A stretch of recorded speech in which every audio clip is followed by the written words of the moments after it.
अस्सलाम वालेकुम एवरीवन। क्या आप वाकई यही चाहते हैं कि आपका दिमाग आपके कंट्रोल में रहे? तो फिर इस वीडियो को एंड तक लाजमी देखिए। इंशाल्लाह आप कुकिंग के साथ साथ एक सबक भी सीखेंगे। तो फिर चलें शुरू करते हैं। दोस्तों, एक राजा किसी सल्तनत पर हुकूमत करता था। उसके पास 4 जंगली घोड़े थे। अपने हर घोड़े से वो बहुत ज़्यादा प्यार करता था। वो चाहता था कि कोई भी इन घोड़ों को ट्रेन कर दे ताकि वो इन पर आराम से सवारी कर सके। तो इस काम के लिए राजा ने भारी इनाम की रकम भी रखी कि जो भी घोड़ों को सवारी करने के काबिल बनाएगा, इसे भारी भारी रकम और सोने के सिक्के भी दिए जाएंगे। मगर जो भी ट्रेनर आता, घोड़े पर सवार होता, तो घोड़े फ़ौरन उसे नीचे गिरा देते।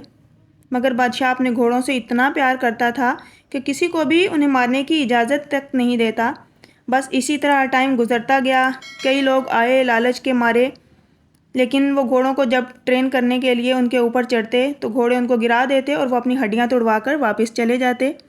मगर एक दिन ऐसा आया कि एक नौजवान आया, तो उसने आते ही राजा से बोला कि हुजूर, मेरी भी 2 शराइत हैं। एक तो ये कि मुझे एक पूरा साल दिया जाए ताकि मैं घोड़ों को ट्रेन कर सकूं, और दूसरी शर्त यह कि मुझे काफ़ी खुली और बड़ी जगह दी जाए जहां मैं इन घोड़ों के साथ टाइम स्पेंड कर सकूं। तो राजा ने कहा, ठीक है, तुम्हारी शर्तें मुझे मंजूर हैं, कल से आ जाना। बस फिर क्या था, वो ट्रेनर आ गया और सभी घोड़ों को एक बड़े से बाड़े में ले जाकर छोड़ दिया। तो बस अब क्या था, घोड़े थे और वो नौजवान। घोड़े बाड़े के अंदर भाग दौड़ करने लगे। वो खुद भी घोड़ों के साथ भाग दौड़ करने लगा, उछल कूद करने लगा। थोड़ी देर बाद चारा दिया घोड़ों को, खुद भी खाना खाया और सो गया। मगर घोड़े अब भी आज़ाद थे, यानी रस्सी से बंधे हुए बिल्कुल भी नहीं थे।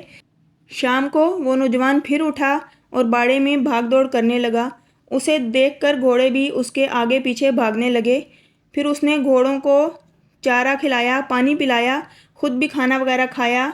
घोड़े भी अब थक चुके थे, वो ज़मीन पर बैठ गए और सो गए, और नौजवान भी इसी तरह ज़मीन पर चटाई बिछाकर उनके साथ ही सो गया। बस अब यही उसका मामूल बन चुका था। घोड़ों को खुला रखता, उनके साथ दोस्ताना माहौल रखता, उनके साथ उछल कूद करता, प्यार करता, और यूं खेलते खेलते 1 साल बीत गया। तो 1 साल के बाद वादे के मुताबिक उसने राजा को इतला दी कि आकर घोड़ों को देखे। तो राजा खुशी खुशी उन घोड़ों को देखने के लिए वहां पहुंचा। तो ट्रेनर ने बारी बारी सब घोड़ों पर सवार होकर उन्हें दौड़ाया, लेकिन किसी भी घोड़े ने उसे गिराने की कोशिश नहीं की। बादशाह ये देखकर बहुत हैरान हुआ और पूछा, ये सब कैसे हुआ? तो नौजवान ने बताया कि बादशाह सलामत, ये सब इनके साथ प्यार, मोहब्बत, खेल कूद और टाइम गुजारने का नतीजा है। तो बादशाह को बहुत ज़्यादा खुशी हुई और उसने नौजवान को इनाम और इकराम से भी नवाजा, और फिर उन्हीं घोड़ों की देखभाल के लिए अपने दरबार में नौकरी पर भी रख लिया।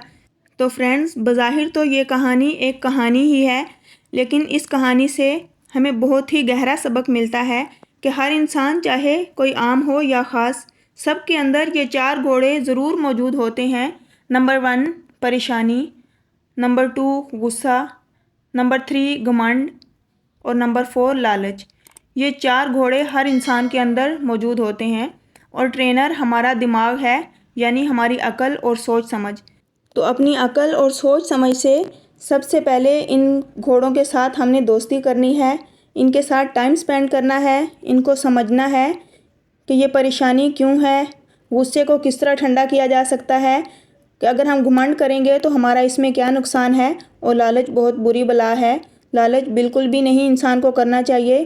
तो यहाँ पर इन चारों चीज़ों को समझने के लिए हमें सब्र करना होगा। सब्र के साथ साथ हमें अपनी अकल इस्तेमाल करनी होगी, क्योंकि परेशानियों का आना, या फिर इंसान को गुस्से का आ जाना, घमंड होना, या फिर लालच आ जाना किसी इंसान को, ये इंसान के बस में नहीं है। लेकिन इनको कंट्रोल करना अपनी अकल से, अपनी सोच समझ से, अपने दिमाग को चलाते हुए अपनी ज़िंदगी के इन 4 घोड़ों को अपने कंट्रोल में कर लिया, इनके ऊपर अपनी लगाम डाल ली, तो समझो वो इंसान कामयाब हो गया। तो कामयाबी के लिए हमें सब्र करना है। तो सब्र से अगर हम काम लेंगे तो इंशाल्लाह कामयाबी ज़रूर मिलेगी। तो दोस्तों, उम्मीद है कि आपको कुकिंग के साथ साथ मेरी ये नसीहत आमूज़ स्टोरी ज़रूर पसंद आई होगी। तो यहाँ पर मैं बना रही हूँ वेजिटेबल ऑमलेट। यहाँ पर वेजिटेबल्स में मैंने शिमला मिर्च, गाजर और बंद गोभी का यूज़ किया है। तो अगर आपके बच्चे ऑमलेट खाना या फिर सब्जियां खाना पसंद नहीं करते, تو آپ ان کو اس طریقے سے آملیٹ بنا کر ضرور کھلائیے، انشاءاللہ آپ کو بھی مزہ آ جائے گا اور آپ کے بچے بھی اسے انگلیاں چاٹتے ہوئے چٹ کر جائیں گے۔ تو یہاں پر انڈے ڈالنے کے بعد میں نے انہیں 5 منٹ کا دم دیا تھا، تو اب دم کھول کر میں ان کو چیک کرتی ہوں اور آپ کو بھی دکھاتی ہوں کہ ہمارا یہ مزیدار سا آملیٹ کتنا پرفیکٹ بن کر ریڈی ہوا ہے۔ تو یہاں پر نیو سٹائل ویجیٹیبل آملیٹ بن کر تیار ہو چکا ہے۔ تو بس آپ بھی میری ریسیپی کو اسی طرح فالو کرتے ہوئے یہ مزیدار یہ یمی آملیٹ ضرور بنائیے۔ یہ کلرفل سا آملیٹ بنا کر جب آپ بچوں کو دیں گے تو بچے پلیٹیں چاٹتے ہوئے اسے چٹ کر جائیں گے اور ایک کی بجائے 2 روٹی کھا جائیں گے۔ تو انشاءاللہ آپ کے بچے بھی ہیلدی ہوں گے۔ تو جب بچے ہیلدی ہوں گے تو مائیں آلریڈی بہت زیادہ خوش ہو جاتی ہیں۔ تو بس فرینڈز، میری یہی کوشش ہوتی ہے کہ میں اپنی ریسیپیز کے ساتھ ساتھ آپ تک کچھ پہنچا سکوں، کچھ ٹرانسفر کر سکوں، تاکہ آپ کو اس سے کچھ سبق بھی ملے اور آپ کوکنگ بھی اچھے طریقے سے سیکھیں۔ تو یہاں پر اگر آپ میرے چینل پر نیو ہیں تو چینل کو سبسکرائب کیجئے، ویڈیو اگر آپ کو اچھی لگے تو اسے لائک کیجئے اور زیادہ سے زیادہ شیئر کیجئے۔ ملتی ہوں نیکسٹ ایک مزیدار ریسیپی کے ساتھ، مجھے اپنی دعاؤں میں یاد رکھیے۔ اللہ حافظ۔